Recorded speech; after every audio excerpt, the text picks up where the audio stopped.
उसके लिए पढ़ा लिखा होना जरूरी नहीं है। और अब ये सुनकर वो व्यक्ति बड़ा प्रसन्न हुआ और वहाँ से लौटकर जब वो घर जाता है फिर से उसने अपना वही कार्य शुरू कर दिया। सबको जय श्री राधे। दोस्तों, आशा करती हूँ आप सब स्वस्थ होंगे और अच्छे होंगे। तो आइए सुनते हैं आज की कहानी।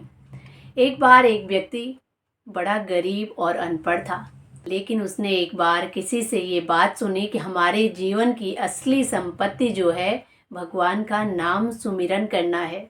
हमारा जीवन ही भगवान को सुमिरन करने के लिए हुआ है और अंत में यही हमारे काम भी आएगा।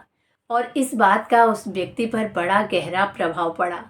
वो घर आया और घर आकर वो भगवान के नाम को खूब जप करने लगा।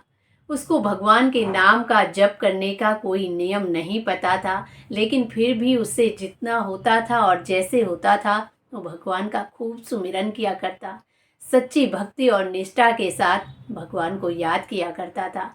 एक बार एक व्यक्ति ने उसको देखा तो उससे कहने लगा कि क्या भाई, तुम भगवान का नाम सुमिरन कर रहे हो?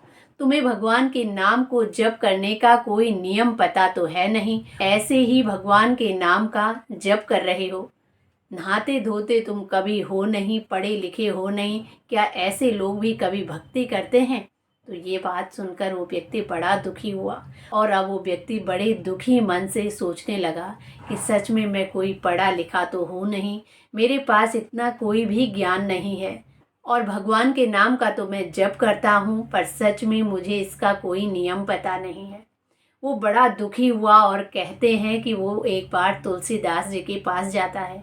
वहाँ जाकर वो उनसे पूछने लगा कि मैं तो अनपढ़ हूँ, मुझे भगवान की भक्ति का और भगवान के नाम को जप करने का कोई नियम पता नहीं है। आप मुझे बताइए कि क्या भगवान का नाम जप करने का कोई नियम होता है? क्या उसके लिए पढ़ा लिखा होना बहुत ज़रूरी है? और किसी ने मुझसे कहा कि तुम तो उल्टा सीधा कैसे भी भगवान का नाम जप लेते हो, ऐसा नहीं करना चाहिए, तुम्हें इसका कोई भी फल प्राप्त नहीं होगा। और इस प्रकार तुलसीदास जी ने जब उसके मुख से ये बात सुनी तो अब तुलसीदास जी मुस्कुराकर कहने लगे कि देखो, भूमि पर जब बीज बोया जाता है तो उस वक्त ये नहीं देखा जाता कि बीज सीधा गिर रहा है या उल्टा, लेकिन बड़े लंबे समय बाद देखोगे वहाँ पर वो बीज फसल बनकर तैयार मिलता है। ठीक इसी प्रकार भगवान के नाम को भी खूब सुमिरन करना चाहिए। तुम्हें उसका फल उसी वक्त नहीं मिलेगा, लेकिन कुछ समय बाद देखोगे तो जरूर भगवान तुम्हें उसका फल देंगे और तुम्हारा जीवन परिवर्तित हो जाएगा। तुम्हारा मनुष्य जीवन जो है वो सार्थक हो जाएगा। इसके लिए पढ़ा लिखा होना जरूरी नहीं है, कैसे भी जपो, लेकिन भगवान का नाम जरूर जप करना चाहिए। भगवान के नाम का सुमिरन करने के लिए सच्ची भक्ति और सच्ची निष्ठा होनी चाहिए। उसके लिए पढ़ा लिखा होना जरूरी नहीं है।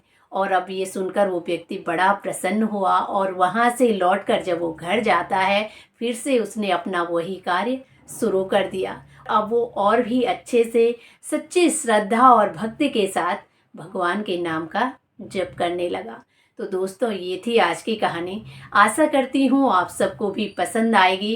कहानी पसंद आए तो प्लीज़ चैनल को लाइक, शेयर एंड सब्सक्राइब जरूर करें। इसी के साथ जय श्री राधे, जय श्री कृष्णा।